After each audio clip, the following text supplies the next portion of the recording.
maraming salamat, Lord, sa panibagong buhay na ipinagkaloob niyo po sa amin, Panginoon. Maraming salamat, Lord, sa isang linggo, Panginoon, na maraming blessings, Panginoon, sa pag-iingat niyo po sa amin, sa pag-ligtas niyo po sa amin sa lugar ng mga kaaway, Panginoon. Maraming salamat, Lord, na nakatayo kami, Panginoon, at patuloy na napupuri, Panginoon, sa umagang ito. Maraming salamat, Lord. Patuloy na pupurihan ka namin, Panginoon, sa umagang ito. Patuloy, Lord, na pinapanalangin namin, Lord, ang aming mga kapatiran, Lord, na papunta dito. Ay ingatan niyo, Lord Jesus, magtagumpay kayo, Lord, sa buhay nila, Panginoon. At kami, Lord, na malapit sa inyo, Panginoon, patawarin mo kami, Panginoon, na lumalagawa namin na hindi karapat-dapat sa iyo, Panginoon, na ipatawarin niyo, Lord. Linisin niyo po ang aming puso, ang aming mga mata, ang aming buong pagkatao, Panginoon, ay binibigay po namin sa inyo, Lord Jesus. Anumang karumihan, Panginoon, in Jesus' name, hindi po namin ang kapatawaran nito, Panginoon. Patuloy, Lord, na aawitan ka namin, Panginoon. Maraming salamat, Lord, sa buhay namin mga awit, Panginoon. Maraming salamat, Lord, sa talento na ibinigay niyo po sa amin at binabalik namin ito sa iyo, Panginoon. Maraming salamat, Lord, sa mga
para sa Kanya. So ngayon naman, ihanda natin ang ating mga sarili para taklapin naman po ang Kanyang ibabahagi sa ating mga salita. Ito po ay dadalhin at ihahayin sa atin ang ating Pastora Mary Nene Figueroa.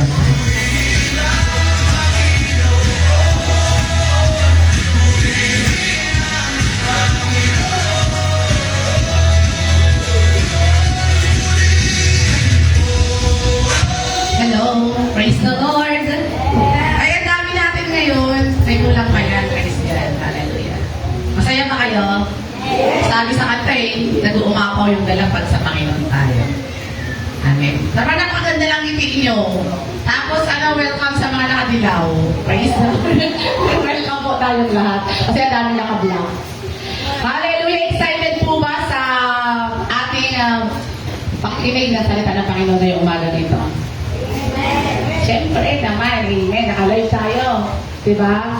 Welcome po. Sino nga nasa live natin? Si Ate Adisan? Sino pa ba? Si Kuya Jay, no. Sa isa ng karagatan. Ate Akay. Sa MJ. Ay, muna na sa MJ. MJ, namiss kita. Apply ko na ang tulong mo sa akin sa photography. So, ngayong umagang ito, ready ba ang ating spiritual ears, eyes, and heart para pakinggan ang salita ng Panginoon? Amen. Amen. So, yun. Grabe. Sa lahat na nangyayari sa buhay ko, dito ba ako nakakagawa talaga ng outline? Because, hindi ako pwede magsabi ng mga detalye. Kasi naka-live tayo. Nag-share po ako ng live. No, pero na-equip ko na kay Helen ng mga spiritual battle na nangyayari sa buhay ko. So, purihin ng Panginoon kasi alam ko na protected talaga ang Panginoon, ang buhay natin kasi tayo ay anak ng Panginoon. So, ngayong umagang ito ay maghanap na kayo baka nawawala ang awit 105 verse 15 sa inyong Bible. Pero baka nandiyan present ko ha? Amen. Sino ka amen? Nakakas na lang ang tagal. Kaya yung awit 105 verse 15. Familiar po kayo sa verse? Hindi. Pag nabasa nyo, ay, ito pala yun!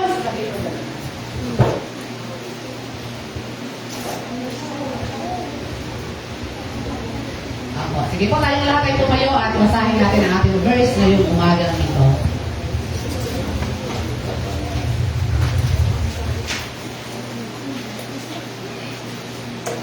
Hallelujah. Sige po, sabay-sabay natin basahin. Awit 105 verse 15. Isang verse lang po ito.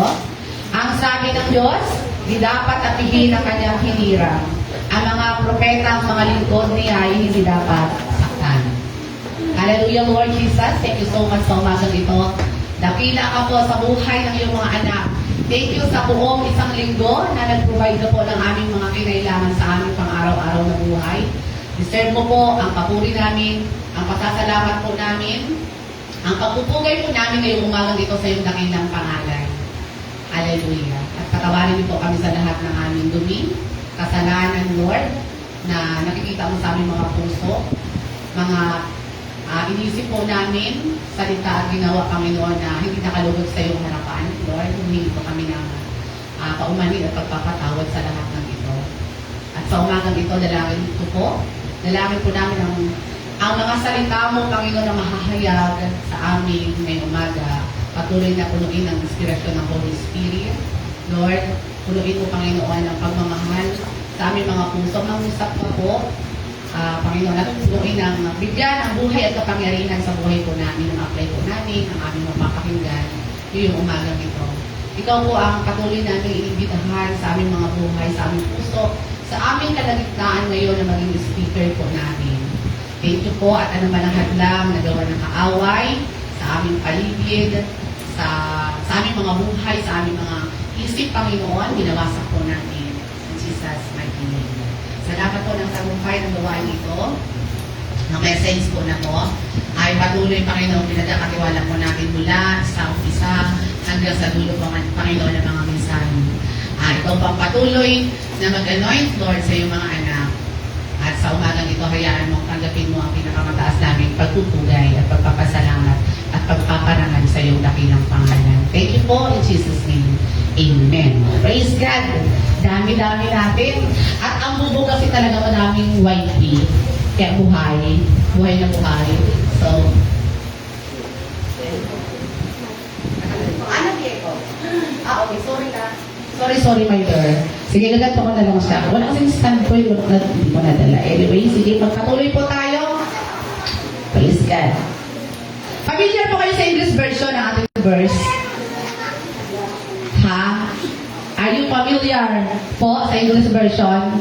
Kasi dati ko pa siyang gusto, paborito, at nabalikan ko ito dahil sa aking pinagdadaanan ngayong mga panahon na ito. Pero I know the Lord, He knows my heart. So sa liit pala ng, ano ngayon, nag-i-echo siya. So wala talaga akong ano dito hangin. Okay, kaya natin dito, Lord. Okay po, sige po. Sabi dito, touch not my appointed one.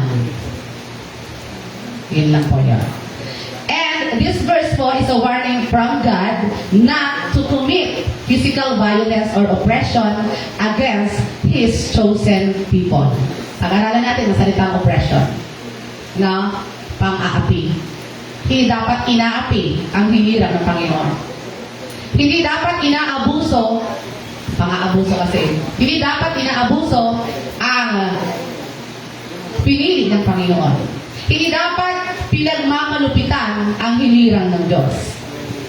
Kasama po dito ang pang-aalipusta when we say oppression. Hindi dapat inaalipusta ang anak ng Diyos. Tandaan po natin. Kasama dito ang diskriminasyon. Maybe kasama din dito ang pangbubuli. Hindi dapat binubuli at titingnan natin yan mamaya. At hindi rin kasama dapat sa oppression, hindi dapat inaasar, iniinis o ginagalit ang lingkod ng Panginoon. Amen? Amen. Okay. And we believe po, all believers, sabi dito, are considered anointed through the possession of the Holy Spirit. Hindi lang basta sabi, magaling magpakanta, anointed siya. Worship leader, anointed, grabe ibang klase. No. Sabi dito, lahat ng anak ng Panginoon considered anointed by the Lord. Amen? So, ibig sabihin kung si Jesus nasa iyo, anointed ka ng Panginoon. Hallelujah. Sabi din po dito, if you are under God's sovereignty, you are anointed. You are chosen. Naniniwala po ba kayo, inanoint na kayo ng Panginoon, pinahira na kayo ng Panginoon, pinili kayo ng Diyos? Ako talaga naniniwala, kasi pag hindi, sayang naman na paglilingkod natin sa Panginoon. Okay po, so yun, ingat. Ingat lang yung title. No?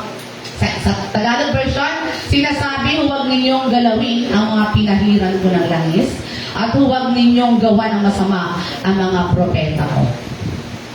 Ulit ko, kasama po tayo sa pinahiran, inanoint ng Panginoon. Lahat ng may tatak ng Holy Spirit, tinanggap mo ang Panginoon, nasa iyo ang banal na Spirito, anointed ka, kapatid. Hindi mo lang napapansin, alam mo ang anointed na yung nagsasalita? Yung nagda-drums dyan na magaling, yung may mataas na pitch, nag-worship lead, kala mo yun lang yung anointed? No. Ikaw mismo, na anak ng Panginoon, anointed ikaw, kapatid ko. Congratulations! Hallelujah! So yun, iniingatan ng Diyos ang kanyang mga pinili. Pag pinili ka ng Panginoon, tandaan mo, iniingatan ka, at iingatan ka ng Diyos hanggang dulo. So patunay ito na pinoprotektahan ka ng Panginoon, ang lingkod ng Panginoon, laban sa anumang uri ng kapahamakan. Ay, kasarap isipin, no? Protected tayo ng Panginoon. Parang kahit anong gawin natin. Pero syempre, yung gagawin natin, alam natin na dapat sa kalooban ng Panginoon. And we are very much secure po. Tandaan natin, we are very much secure in God's presence. Sa presensya ng Panginoon, sigurado tayo, secure tayo, protected po tayo. At tandaan po natin, sa anumang laban natin sa buhay, hindi natin dapat, o hindi tayo dapat gumawa ng paraan ng maghiganti man o kung ano man sa ginagawa sa atin ng ating kapwa. Because Romans 12:19 says, akin ang paghihiganti, sabi ng Panginoon, ako ang gaganti sa anak ko. Kapag inaasar ka, ako ang bahala sa iyong anak. Wala kang gagawin. Relax ka lang. Pumanatag ka lang, behave ka lang. All you need to do is to be still. Diyan ka lang, pumupot ka lang dan. Okay po? So yun. At Napakadaming example po sa Bible na talagang pinagtanggol sila ng Panginoon. Sa kabila ng pambubuli sa kanila, pangalipusta, pangungutya, kung ano man, protected sila ng Panginoon. Tingnan natin. Ito din lagi ko sinasabi. Pero nagawan ko itong outline na to kasi ito yung experience ko this past few weeks, past few days. So yun. Actually po mga kapatid, ako ay naka-leave ng 2 days kasi ako ay yung katawan ko nanghihina. Wala pa akong trangkaso. Wala po akong sakit. Walang sakit ng ulo ko. Pero yung katawan ko, parang nanghihina muscles ko. Tapos sabi ko, sir, pwedeng pahingi ng 2 days leave. Siyempre, oo, ganyan. Kasi pinuno ko ng activity ang aking mga estudyante. Kasi gano'n, ngayon, ay nakalib ka, mag-iiwan ka ng activities mo sa mga bata para yung competency makuha mo pa rin, di ba? Ibang klase, di ba? Nakalib ka pero gagawa ka ng activities for your pupils. So, ganun kami mga teachers. Kaya ako walang kantas ito, pero hindi, ang dami ko pang service credit. Nakaipon na ako, manggaga at ininay na 79.5 days service credit. Pwede na po ako pumunta ng Taiwan. Pera na lang po yung kulang at saka yung aking passport. Praise God! So, tingnan po natin ang Ikalawang Hari 2:23.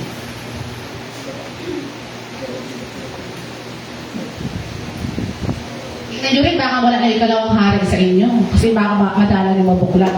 Pero mga kapatid ko, huwag niyo akong tawanan ha. Kasi hindi ko talaga kabisado ang pagkakasunod-sunod ng Old Testament. Opo. Nagsasabi pa ako tumawag pag sinungaling, nasa kalpot pa ako eh. Hindi ko alam kung saan yun, pero alam ko kung saan banda, pero yung pagkakasunod-sunod from Genesis, Exodus, Numbers, hanggang ano, hindi ko alam. Pero alam mo siya kung saan banda buklat. Nasa kalahatian ito. Praise God. So, tingnan niyo mga kapatid. Baka wala na yung second page sa inyo. Nandiyan pa rin. May page pa ba? Hallelujah. Okay po. Sabi sa Ikalawang Hari, 2:23. Ay, gusto ko to. Gusto ko tong verse na to. Isang patunay at isang example, halimbawa. Example na halimbawa pa. Na hindi dapat binubuli, hindi inaasar, hindi ginagalit ang lingkod ng Panginoon. Kasi ito, this is simple bully lang po ang ginawa ng mga batang ito. 2:23. Tingnan ko sa inyo. Pasahin ko sa inyo yung ito. Mula sa Jericho, pumunta siya sa Bethel. Si Eliseo po ito. Sa daan, sige po. Si Eliseo kasi ang tinutukoy dito, medyo nakat ko lang yung verse. Sabi dito, mula sa Jericho, pumunta siya sa Bethel. Sa daan, may mga kabataang lumabas mula sa bayan at pakutyang sinabi sa kanya. Kinutya po siya. Pakutyang sinabi sa kanya. Nababanggit ko sa inyo ito madalas, mga kapatid. Umalis ka rito, kalbo. Umalis ka rito, kalbo. Kasi kalbo pala, ang ating propeta Eliseo. Kalbo pala siya. Ano naman kung kalbo, di ba? Parang ako, okay lang kung kalbo ako. Di ba? Pero ito. Nakita niyo po, very simple bully lang yung ginawa ng mga kabataan kay propeta Eliseo. Nilingon niya ang mga kabataang iyon at sinumpa sila sa pangalan niya. Yung mga kabataan. So, kung kabataan ito, teenager. Nagmula sa 13 hanggang 19. Kabataan, mga teenagers din po ba? 13 to 19. So, nandoon ang kanilang edad. Grabe, no? So, ibig sabihin, yung unang panahon, ay grabe na pala mambuli ang mga kabataan. May bullying na nangyayari noon. At simple lang, sabi, di ba? Kalbo, umalis ka rito, kalbo. Nilingon niya, mga kabataang iyon, at sinumpa sila sa pangalan ni Yahweh. Mula sa kagubatay, lumabas ang dalawang babaeng oso at nilapa ang 42 sa mga kabataang kumukutya sa kanya. Pero niyo, 42 agad. 42 pa rin yung kabataan. So, ibig sabihin sila galing sa Bible study. Yung kabataan ito, hindi galing sa Bible study. Kung galing kasi sila sa Bible study, hindi nila ibubuli si Propeta Eliseo. Amen? Baka galing sila sa ibang, ano tawag doon? Gawain nila. May iniisip akong ibang term. Baka meron silang ibang ginawa. Baka nag-inuman sila. O nagkasiyahan sila. Ang pakita nila sa Propeta Eliseo, galing tumuloy ng ilog eh. So, anong nangyari? Ingat mga kapatid. Kaya ang pamagat, ingat. Hindi tayo ang mag-iingat, sila ang mag-iingat sa atin. Kasi pag sinabi mo, di ba, kalmo? Normal na tayo, kalmo talaga eh. Pero hindi mo kailangan kutsain ang tao dahil lamang doon sa pagiging kalmo niya. O kaya mag-ingat kayo kung ano tanong pwede ipintas sa akin. Baka wala mamintas! Ipagkalapa ng Panginoon sa oso. Walang oso dito. Bahala kayo, mga kapatid ko. Aso! Di ba? Nakita niyo po yung pagkatanggol ng Panginoon sa simple bully na ginawa ng mga kabataan. Itong 42 sila. Dalawa lang yung oso na pinadala ng Panginoon. Ubos sila. See? Ganon katindi kapag ikaw ay anointed, pinili ka ng Panginoon, you are God's chosen people, mag-ingat sila sa atin. Hallelujah! Grabe no? Diba? Number 1 pa lang po yan mga kapatid. O ano, gusto nyo number 2? Wala kayong magagawa kasi may number 2 ito. Amen! Okay po, isang patunay na hindi tayo pwedeng alipustahin, kutsain, ibuli ng mga taong walang takot sa Panginoon. Kakampi natin ang Diyos. Amen. Romans 8:31. Kakampi natin ang Diyos. Lagi ko itong sinasabi, kakampi ko ang Diyos. Kasi totoo. Alam niyo dati, kung siguro ang buhay ko parang hindi pa talaga ganun kaalab sa paglilingkod sa Panginoon, hindi man ako basta-basta makasalita eh. Hindi ba may back yan sa iyo? Ay, back to you. Hindi nga. Totoo? Di ba? So, yan. Okay, number 2 si Daniel. Last topic po natin about kay Daniel. Tandaan po natin, babalik sa'yo ang bitag na ginawa mo. Lalo na kung ang iyong binibintangan o pinagpaplanuhan ng masama ay anak ng Panginoon. Okay, naalala niyo po yung ating nakaraang topic? Naalala niyo po yon tungkol kay Daniel? Tandaan po natin si Daniel, tapat siya sa Panginoon. Dahil anointed si Daniel, ano ang ginawa ng kanyang mga kaaway? Diba? Sabi, ihuhulog sa kulungan ng mga leyon. Kasi yun na yung pwedeng ano sa kanya eh. Ipintas yung kanyang faith para sa Panginoon. Anong nangyari po? Alam natin na yung mga taong nagbintang sa kanya o nagparatang sa kanya o nagplano sa kanya ng masama, sila po ang hinulog sa kulungan ng mga leyon. Anong ginawa? Protected si Daniel ng angels of the Lord. Mismo ang Panginoon ang nagpadala ng angel para siya ay iligtas. Itikom ang bibig ng mga leyon. At yung mga nagparatang sa kanya, tandaan po natin, palaging may balik doon sa mga taong gumagawa sa atin ng masama. Sila po ang hinulog sa balon ng mga leyon at hindi pa sila sumasayad sa balon. Nilapa na sila. See? Ganon tayo ka-protected ng Panginoon. Ganon tayo pinagtatanggol ng Panginoon. Number 2 pa lang yan. Gusto nyo ng number 3? Hallelujah. Wala kayong nagagawa kasi may number 3 po ito. Amen! Okay po. Number 3, very popular kasi magkasunod po yung ating topic about kay Shadrach, kay Meshach, at kay Abednego. Nakita niyo po? Si Shadrach, si Meshach, at si Abednego, ano po ang ginawa ng mga kaaway niya? Ganun din. Same situation na kay Daniel. Pinaratangan din siya, di ba? Kumaga parang hinuli sila, binitag sila na kailangan huwag silang sumamba sa Diyos na pinaglilingkuran nila, kundi ang sambahin ay yung gold na ribulto na pinagawa ni Hari Nebuchadnezzar. Sino may pakana? Siyempre yung mga taong naiinis sa lingkod ng Panginoon. Yung mga taong, ewan ko, hindi ko mag-gets, na alam nila kung gaano kabuti ang Panginoon sa buhay ng tatlong ito. Pero di ba? Ang mga tao ganun, sumisilip ng pwedeng ibintang sa atin para maparusahan tayo. So, anong ginawa sa kanila? Tinapon sila sa pugon po, di ba? Pero hindi sila nasunod. Kasi nandoon ulit ang proteksyon ng Panginoon, nagpadala ang Panginoon, ng angel, ulit, nakasama nila. Na siguro, nasa loob sila ng pugon, sa halip na maramdaman nila yung init, para na lang silang may ano doon, may snow na lang siguro, yung pakiramdam. Di ba? Hindi natin alam kasi kung ano yung ginawa ng Panginoon, pero hindi sila nasunog eh. Kahit yung pinantalig sa kanila, hindi yun naputol. At ang maganda doon, sabi ko nga sa inyo, didagdag ko, na ang Panginoon nagpapalaya sa kabila ng problema natin. Bakit? Natanggal yung pagkakagapos sa kanila habang nandun sila sa loob ng pugon. Di ba? Wow! Palapakan mo natin, Panginoon. Tatlo pa lang yung mga kapatid. Do you want more? Ay, konti ang amen. Oh, kasi may pang-apat. Wala kayong magagawa. Kasi si David at si Goliath, very popular story sa Bible. Gusto ko basahin ko sa inyo. Kasi meron ako dito verse na talagang, wow, ibang klase talaga ang Diyos natin. Tingnan natin sa 1 Samuel 17:42. Ala, saan meron natin yung Samuel? Praise God. Hanapin niyo mga kapatid. Kasi nasanay tayo sa Bible app, napakabilis maghanap ng app, ay ng verse pala, sa cellphone. Kasi i-search mo lang Samuel, magalabas na yan sa dito sa hard copy. Magabuklat pa ako, praise God. Hallelujah. Okay po, so tingnan natin. Basahin natin ang Samuel.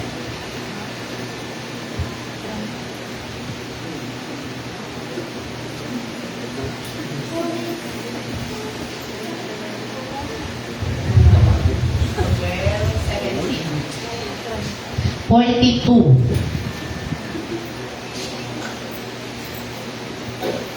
Sabi po dito, nang makita niyang si David ay isa lamang kabataang may maamong itsura, nilait niya ito. Hindi pa nalait ito. Siyempre si Goliath. No? At pakutyang tinanong, panlalait na may pakutya pa, tinutya siya.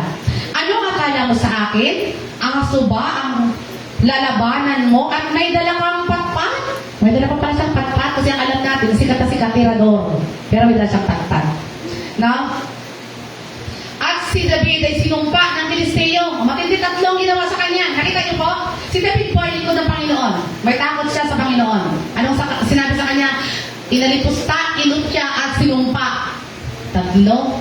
Mabigat tong ginawa ni Goliath, ha? Kaya pala deserve yung nangyari sa kanya sa dulo. Okay. Sabi po dito, sinumpa ng Pilisteo sa pangalan ng kanyang Diyos. Maliit na po ito na titik. Ibig sabihin ito toong Diyos. No? Sinabi pa niya, halika nga rito at nang maipakain ko ang bangkay mo sa mga ibon at mga hayop. Hindi ha? Mayabang to si Goliath, ha? Kasi akala niya, pag malaki siya, sa yung panalo. Tandaan po natin, hindi lahat ng malakas at malaki laging nananalo sa labanan. Amen? Sapagkat, hindi nakakapuwing ang malaki. Amen. Okay, so tapos si David, ang dala mo yung taba, sibat at pantusok. Ngunit lalabanan kita sa pangalan ni Yahweh, ang makapangyarihang Diyos ng Israel na iyong hinahamak. Oh, grabe po, no? Kasi po, alam niyo po, when we say anointed, hindi lang yan nag-refer sa individual. It refers to all believers. Pwedeng grupo ang tinutukoy dito. So sabi dito ni David, ang makapangyarihang Diyos ng Israel na iyong hinahamak. Israel. Ibig sabihin, mga Israelites. Hinahamak ng, kasi malalaki sila eh. At itong si Goliath talaga, panlaban nila to kasi yung height, saka matikas, saka malakas. So yun. Ngayong araw na ito, ibibigay ka ni Yahweh sa aking mga kamay. Praise the Lord. Pababagsakin kita at pupugutin ko ang ulo mo at ipapakain ko sa mga ibon at sa pamamagis, mabangis na hayop, mga bangkay na mga kawalang Pilisteo. Sa gayon, malalaman ng buong daigdig na may Diyos sa Israel. Ito pa pinakagusto ko. Verse 47. At nakikita ng lahat ng narito na makakapagligtas si Yahweh kahit walang taba at sibat. Ito po, kay Yahweh ang labanan ito. Amen? At ibinigay na niya kayo sa aming mga kamay. Gusto ko to? Kay Yahweh ang labanan ito. Ibig sabihin, kapag sa Panginoon ang laban, panalo na yun, mga kapatid. Amen? Grabe di ba ang ginawa ng Pilisteo ni Goliath? Hinamak, pinutya, sinumpa. Delay pala ang kanyang ginawa. Sabi, wag mong sumpain. Don't touch my anointed one. Huwag mong kukutsain. Huwag mong hahamakin ang pinahirang ng langis ng Panginoon. Ang hinirang ng Panginoon. Ang lingkod ng Panginoon, ang anak ng Panginoon. Amen. So yun, ano nangyari? Nakita natin, alam natin ang nangyari. At siya po ay natalo ni David. See, nakita natin yung pagtatanggol at pagkampi ng Panginoon sa kanyang anak. Kahit maliit si David sa kanyang sa babae. No? Doon, sabi doon, napatay niya ito kahit wala siyang taba. At sa verse 50 po, natalo David si Goliath sa pamamagitan ng tirador at bato. Napatay niya ito kahit wala siyang tabak.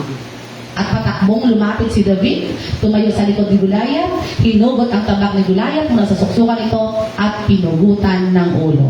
Nang makita ng mga Pilisteo na patay na ang kanilang pangunahing mandirigma, sila'y nagtakbuhan. O, talo na. Kasi sabi na pala sa verse 47, ay sabi ni David, ang lamang ito ay kay Yahweh.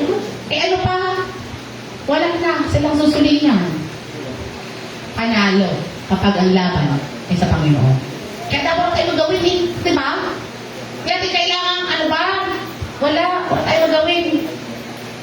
Mag-pray lang talaga tayo. Magtiwala sa Panginoon na siya ang bahala sa lahat. Hallelujah. More? More. Praise God. No? So yun. Tingnan natin si Moises. Panglima. Si Moises. Ano ba ang katangian ni Moises? Mahina magsalita si Moises. Hindi siya public speaking person. Yeah. Mahirap siya magsalita sa mga tao. Nautal-utal siya. Ganon. Pero pinili siya ng Panginoon. Sabi sa Exodus 14:13, ayan na, malapit-lapit ito sa lumang tipan, sa pangalawa lang, Genesis, Exodus, madagaling hanapin mga kapatid ko. Exodus 14:13, kasi naiinis sa kanya mga Israelita. Hindi na lang pa kami, tumutok na kami. Maraming reklamo, no? Maraming reklamo sa kanya. Pero ang sabi ng Panginoon, huwag kayong mag-alala. Ngayon pagtatango tayo ng Panginoon. Tapos ang kasunod doon, Exodus 14:14, yun na, sabi, the Lord will fight for you. All you need to do is to be still. Wala kang gagawin. Pero, di ba nakita, tingnan natin sa Exodus 17, 14 pala. 14 pa rin. 26 to 27. Medyo marami akong verse ngayon. Huwag kayo mag-alala. Masarap kayo magpuklat ng Bible kasi baka nalilimutan na ng isang banda. Hallelujah. Exodus 14, 26 to 27. Tingnan natin. Para makita natin yung kung ano talaga ginawa ng Panginoon. Now, 14, 26. Sinabi ni namin kay Moises, itapat mo iyong tungkod sa ibabaw ng dagat at tatabunan ng tubig ang mga Ehipsyo pati ang kanilang mga karuwahe. Kasi alam niyo mga Ehipsyo, hindi daw sila magtigil. Kailangan mahabol nila itong mga Israelita kasi ang sabi ng Paraon pabalikin. Pero sabi ni Moises sa mga Israelites, huwag kayong mag-alala. No, huwag kayong mag-alala. Kasi ito. Ganun nga ang ginawa ni Moises at sa pagbupang liwayway, nang numbalik sa dati ang dagat, ang mga Ehipsyo ay nagsikap makatakas, ngunit pinalakas ni Yahweh ang pagdagsa ng tubig, kaya nalunod silang lahat. Ito po yung sa paghati na ng dagat. Bakit? Ayaw kasi patakasin ng Paraon ang mga Israelites. At ito mga Israelita, alam natin, pinili sila ng Panginoon eh. Kasama tayo sa lahi nila ngayon eh. Pinili sila ng Panginoon, kaya pinagtanggol din sila ng Panginoon sa mga Ehipsyo. Anong nangyari? Lahat ng mga kawal ng Paraon namatay din. Kaya di ba? Walang pwedeng kumalaban sa pinili ng Panginoon. Napakasarap ng damit noon. Napakasarap isipin na, oh Lord, I'm your chosen people. Okay po? Anointed one ako. Supurihin ang Panginoon. Kaya kahit na nakaka-stress ang buhay, kasi hindi tayo exempted. We are not exempted po sa lahat ng pagsubok. Kasi ako na sinusubok eh. At hindi ko basta pagsubok, spiritual battle lang nangyayari sa akin ngayon, pinagdadaanan ko mga kapatid. And I'm glad po, nakasama ako sa battle na yun. Bakit? Ibig sabihin, nagsashine ang Panginoon sa buhay ko. Hindi lang ako nahihiya magsabi ng gano'n, dati patagot pa eh. Pero di ba, mga Kristiyano, dapat hindi sikretong Kristiyano. Hindi tayo pwedeng maging secret Christian, o hindi tayo pwedeng lihim lang. Ay, palihim lang magiging Kristiyano. Mag-pray ako pag wala na nakakita. Mag-testimony ako pag wala na. O, hindi pwede yun. Kasi kailangan makita ng mga tao na totoo kang Kristiyano. Ang ganda nung nabasa ko kagabi, sabi doon, mga tao gusto sa langit, pero ang ginagawa pang impyerno. Gusto nila sa langit papunta. Pero ang ginagawa nila pang impyerno naman. Paano yun? Sabi, hindi tayo dapat maging Kristiyano, Kristyanuhan lang. Pangatawanan mo, kapatid, kapatid ng Kristiyano ka talaga, na ang punta mo talaga papuntang langit. Kasi kung hindi yan makita sa buhay mo, ay, once more, one more. Okay po? Number 6. Familiar kay Pablo at kay Silas. Amen? Naalala ko ngayon lang mga kapatid ko. Nag-report ako about kay, parang nag-example ako tungkol kay Paul.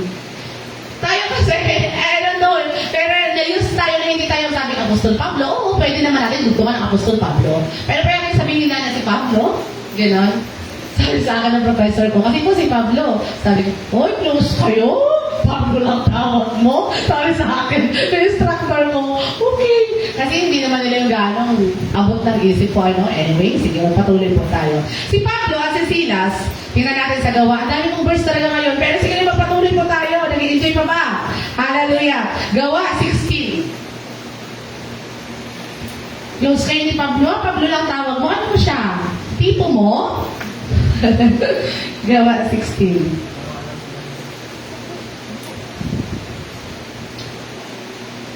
Tingnan po natin. Nakisali ang mga tao sa pananakit sa kanila kay Pablo at kay Silas. At pinahubaran sila ng mga pinuno at pinahagupit. Pinapakatin. Grabe yung pinagdaanan nila, no? Kaya paglingkod ka talaga ng Panginoon, marami ng pagdadaanan ng mga pagsubok, extraordinary trials. Hindi lang basta basic. No? At magpasalamat ka sa Panginoon kapag nakakaranas ka ng ganong kapatid. Ibig sabihin, matindi na talaga ang pagkalalim mo sa Panginoon. Amen? Pero pag mga kunti-kunti pa lang pagsubok, babaw-babaw pa. Na pagkakilala sa Panginoon. Okay po? Pinahubaran sila ng mga pinuno at pinahagupit pagkatapos hampasin ng paulit-ulit. Grabe. Sila ay pinabilanggo at pinabantayang mabuti. Ipinasok sila ng bantay sa kaloob-looban ng bilangguan at inilagay ang kanilang mga paa sa pagitan ng dalawang mabibigat na kahoy. O, nakabartolita sila. Na maghahating gabi na sina Pablo at Silas ay nanalangin at umawit ng mga himno sa Diyos at nakikinig naman ang ibang mga bilanggo. Walang ano'y lumindol ng malakas at nayanig pati ang mga pundasyon ng bilangguan. Biglang nabuksan ang mga pinto at naalag ang mga tanikala ng lahat ng bilanggo. Praise the Lord. So dito ang point, kapag lingkod ka ng Panginoon, nakita niyo yung protection? Matindi ang pagkabilanggo sa kanila. Matindi ang ginawa sa kanila. Hinagupit, hinubaran, paulit-ulit silang hinama. Binilanggo sila. Hindi sila makagalaw, makakilos. Anong ginawa nila? Sa kabila ng kanilang pagkabilanggo, kumanta sila sa Panginoon. Nakita niyo ang kapangyarihan ng awit para sa Panginoon. Mawit sila ng himno, ng salmo, at mga awiting spiritual. Abidagdagan ko. Praise the Lord. At habang umaawit sila, mag-imagine po kayo, biglang bumukas. Tatanggal ang tanikala. Ang tanikala, paano ba ito? Chain po, no? Nakalag. Kaya alam niyo po, ang pagpapalaya ng Panginoon, pagkalag sa tanikala. Mga tanikala, mga kasalanan po ito eh. Ibig sabihin, pag sa Panginoon ka, lahat ng kasalanan na sa'yo, napapalaya tayo. Dito literal. Kasi nakatalikala talaga sila, nakakaday na sila. Pero anong nangyari? Natanggal. Grabe po, gumawa ang Panginoon ng himala kasi extraordinary. Kasi pag himala, extraordinary yun. Hindi yung basta ordinaryo lang. Aba, biglang may tatanggal sa kadena na nasa paa mo at biglang magbubukas ang pintuan ng bilangguan na walang security guard na nagbukas. Himala. Nakita niyo po, kung gaano katindi ang Diyos natin kapag tayo ay likod ng Panginoon, gumagawa siya ng mga extraordinaryong bagay para sa buhay natin. Nakalaya sila. Ano po ang ginawa kung papansinin natin, kung magpapatuloy po tayo, ano ang ginawa ng guard? Bantay, kasi dito bantay. Kung sa ating English, security guard. Anong ginawa? Gusto niyo magpakamatay. Kasi natatakot siya, baka balingan sa baka sabihin siya ang nagpalaya. Pero ang sagot ni Pablo at Silas, huwag mong gawin. Diba? Grabe. Nakailan na po tayo? Naka-anim na tayo. Marami pa to. Konti na lang. Hallelujah. Grabe, di ba? Ibang klase ang Panginoon natin. Sobrang nakapangyarihan. Grabe, Lord. Praise your name po. Number 7. Wala, dami-dami namang prepare ni Ma'am Lily na example. Tantok na rin. Praise the Lord. Hindi nakakantok makinig sa Panginoon. Pero papawisan na kayo kasi malayo sa inyong electric fan. Pero ako okay na ako dito. Okay po. Familiar kay Reyna Esther at kay Mardoqueo? Ay, mga very familiar verse ito eh. O, sino si Mardoqueo?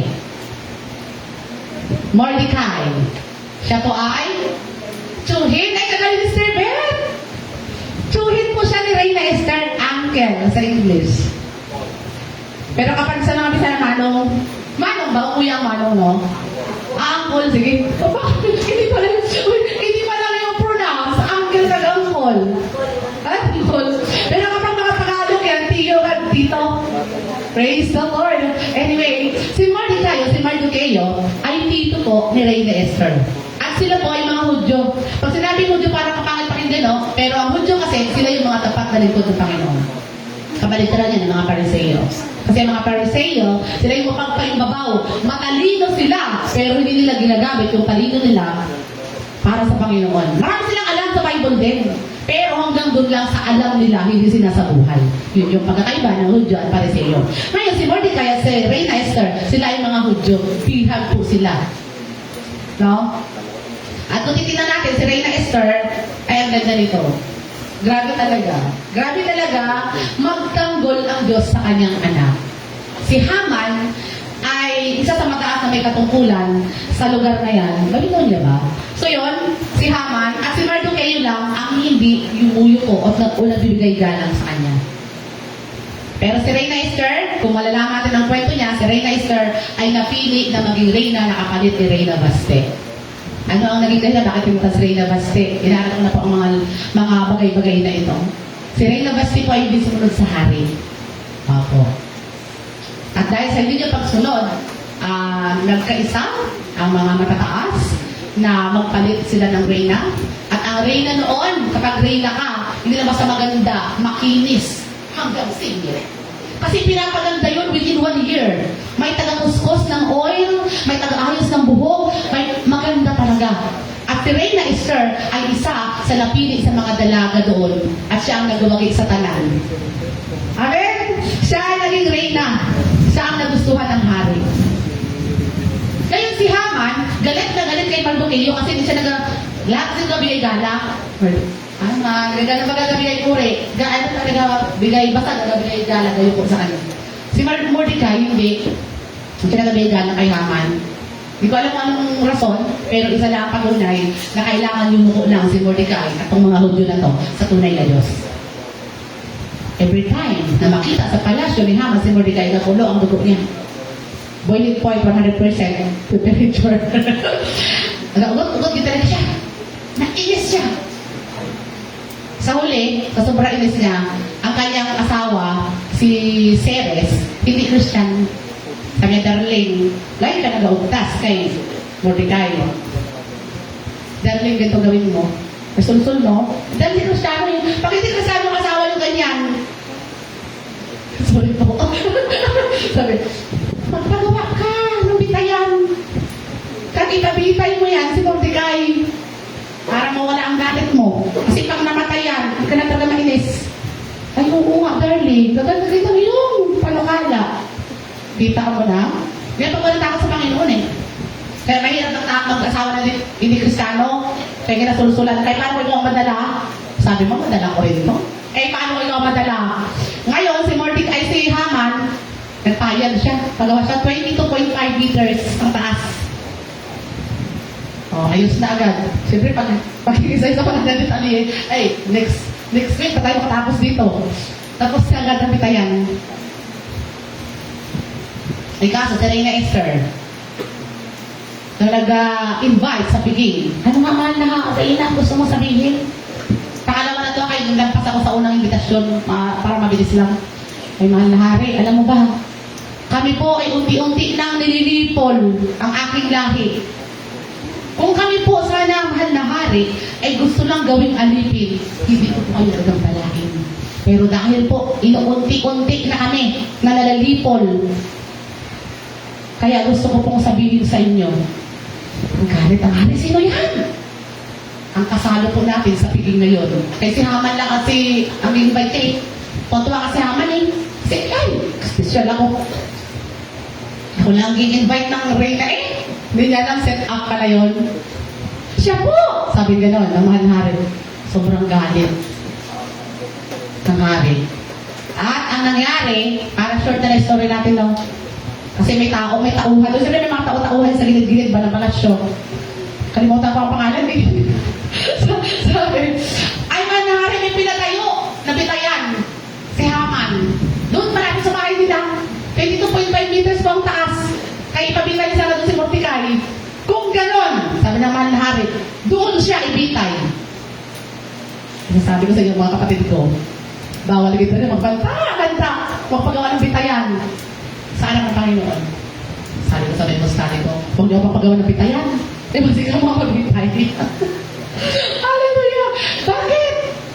Kasi lingkod ng Panginoon sila Reyna Esther, si Mordecai, Mardocheo.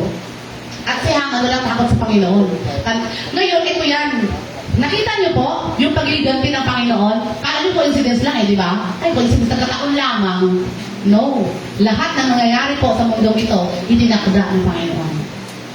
Nakita niyo? Ibig sabihin si Haman na nagpagawa ng bitayan, siya pa ang binitay doon, so ibig sabihin parang siya din na nagpatay sa sarili niya. Bakit? Ayun lang po nagsitin sa aking isipan. Because, what you wish to others is your prayer to yourself. Amen? Gets niyo po? Kung ano yung wini-wish nyo sa ibang kapwa, sa ibang kapwa, sa ibang tao, sa kapwa nyo, prayer mo yan sa sarili mo. Kaya dapat hindi nagsupa madapa, katani, ikaw hindi dapat madapa. Amen? Kasi gano'n yan ikaw may tao na kayo, subukan na ito. Kasi anak mo. Kasi yan mangyayari. Kasi remember, nung nakita ko tong verse, ay nung quote na to, ay grabe, bawal talaga magsumpa sa kapwa. Kasi what you wish to others is a prayer to yourself. Ibig sabihin, Galatians 6:7, what you reap is what you sow. Kung anong tinanim mo, babalik sa'yo. Kung nagpagawa kang bitayan, delikado ka. Nagbidelikado ka. See? Nakita niyo po? Gaano katindi magtanggol ng Diyos sa kanyang anak. Huwag na wag-gid. No. Never nila tayong kakampihin. Amen? Never nila tayong dapat gawa ng pambubuli sa buhay nila kasi delikado kayo ng balik sa kanila. Hallelujah. Nakita niyo? Kasi niyo pa? Praise the Lord. Dami, no? So, yun. Siguro gusto ko siya idagdag. Kasi I'm not familiar, hindi ko siya masyadong alam talaga. Sinare ko po ito sa wall ko, Facebook wall. Si Cora, si Abiram, at si Datang ba siya? Basta parang gano'n. Kinain sila ng lupa. Kinain sila ng lupa kasi naghimagsik sila kay Aaron at kay Moises. At si Aaron at si Moises ay lingkod ng Panginoon. Hindi sila matigas ang ulo nila eh. Kung mabasahin niyo yan sa Bilang 16:29, nandoon, sabi doon, lahat ng kumampi sa kanila, 250 tao. Bumiyak ang lupa, kinain ko sila ng lupa. Kaya bawal maghimagsik din at huwag sumunod, kasi hindi sila sumunod eh. Sa parang patakaran ni Aaron at basta naghimagsik sila sa likod ng Panginoon, naghimagsik din sila sa Panginoon. Tandaan natin, kapag inaasar ka ng tao, dahil anak ka ng Diyos, iniinis ka, pinupubok ka talaga, ay gusto mo ba magalit ang no? Ang una nilang ininis, inasar, binuli, o tinugka, inama ang Diyos natin. Kaya si Aaron at si Moises, ang unang pinaghimagsigan ng mga taong ito ay ang ating Panginoon. Grabe, nilulunod sila ng buhay. Sabi lang ng Panginoon, umalis kayo dyan sa tabi, sa tulda, nila Abiram, ni Cora, layo kayo, layo. Sabi pa nga ni Moises, Panginoon, papatayin mo ba kami? Dahil lamang sa kanila? Kaya kalumayo kayo. Naalis kayo dyan. At bumuka ang lupa. At lahat po na nagkampi sa tatlo, kasamang nalulod ng lupa. Pagkatapos, sa pangyayari na nagbuka, nag-close ulit ang lupa. Grabe, di ba? Hindi. Ordinary ba yun? Himala yun ng Panginoon. Kaya huwag magkampi sa masama. Kasi kakakainin ka ng lupa. Ibig sabihin, damay. Kapag tumampi ka sa masama, damay ka sa parusa at habol ng Panginoon. Makatarungan ba ang Diyos? Yes po. Mabait ang Panginoon, pero matindi siya magalit. Kaya dapat katakutan natin ang galit ng Panginoon. Grabe, no? Kung ba seryoso kayo? Tatakot ba kayo? Is God, hindi dapat matakot ang anak ng Panginoon. Pinili tayo ng Diyos. Sila ang dapat matakot sa pinili ng Panginoon. Amen. Palakpakan natin ang Panginoon. Praise God. Pagkakas na yun. Ano na eh. Praise God ako, may napulot, no? Okay. At hindi ka pala dapat malungkot. Gusto ko nung una, parang nalungkot ako na actually may nalaasar akong bahagya. May isa akong bahagya. Pero, grabe ang Panginoon, no? Nangunguusap ang Diyos sa atin eh. Sabi ng Panginoon, na, huwag dapat malungkot. Pagkamasaya ka pa eh. Kasi, abang ginaasar-asar ng mga tao sa paligid mo, wow, nakikita nila ang pag-shine mo. Nakita nila ay may Diyos na itong tao na to. Diba? At sino lang ang naiinis doon sa tapat na lingkod ng Panginoon? Yung kakampi ni Satanas. Yes? Opo. Sila lang gagawa ng sa atin. Okay po. Kaya kayo naasar. Kaya ka binubuli. Kasi may faith. Because of your faith sa Lord. Nakita niyo si Shadrach, si David, sa English David. Shadrach, yung siya katalibig ko. Daniel, sa English Daniel. Nakita niyo po? Kasi yung faith nila nakita ng mga tao. Ngayon. Diba? So yun, praise the Lord. At tandaan po natin, kapag pinaparatangan ka ng para sa Panginoon, ilinis ka ng para sa Panginoon, ibig sabihin, effective Christian ka. Hallelujah. Dapat effective tayo. Amen. Umi-effective talaga sa kanila. Praise the Lord. No? Ibig sabihin, nakikita nila si Kristo sa buhay mo. No? Maliwanag na. Oh, maliwanag na. Maliwanag ng buhay ni Mary, ang laki magaling niya. Yun, di ba? Kasi kung hindi ka naliliwanag, wala po silang paki sa'yo. Tandaan po natin, why? Kasi kaisa ka pa nila. Kaya yung nag-compromise ng faith, yung parang hindi lang mainis sa'yo yung mga kasama mo, pinagpapalit mo yung faith mo. Di ba? Kasi may mga ganyan akong instance. Kristyano na pero, ano yung lucky number natin ngayon? Ang base sa horoscope, ano mga, Kristyano ka na pinasama ka pa sa horoscope? Sabi, ang Panginoon papalaya ng talikala. Yung horoscope, talikala yan. Alam niyo kung bakit dapat nagbabasa ang Kristyano ng horoscope, ng mga star-star? Eh, ginabase mo doon ang mangyayari sa araw na ito. Sabi sa horoscope, ano ko daw ganito? Makakatabi daw ako ng mansanas. Di ba? Na-inibase mo kasi yung buhay mo doon sa halip na ibase mo, ang faith mo sa Panginoon. Eh, nakabase ka doon sa mga mangyayari sa'yo kasi meron niyang, di ba, everyday yan sa mga TV ko yan eh. Sa TV yan eh, ganyan eh. Everyday, pinapakita, ito ang horoscope mo ngayong araw na ito. Ito ang mangyayari. Pisces kasi ako. O ano kayo, Sagittarius, Capricorn, Cancer. Pero ang malala, Cancer. Diba? So yung pakasabi niyo tayo nagpapasakop doon mga kapatid. We are already free po sa mga ganyan. Kaya ako pinangawakan ko, kasi ko naisip sa akin mga tao eh. Kasi, yung iba, hindi kaya paglaban ka na ng palataya, ayon-ayon sa horoscope, Kristyano ka na eh. Kung ka naman ayon sa horoscope, tsaka sa mga nakicharm. Pag Kristyano hindi nag-aayon ng mga kapatid ha, imin ba kayo doon? Kapag ayunan nyo, pero bala kayo kaisa kayo, bala ka alam mo, ba? Praise God. Totoo po, bala kayo dyan. Okay, so yun. Ngayon, pag hindi mo kaya paglaban ng pananampalataya mo sa Panginoon, nasa boundary ka. Ano yung boundary? Mapaya at San Jose. Noong ako ay girlfriend pala ng asawa ko, nagpahatid ako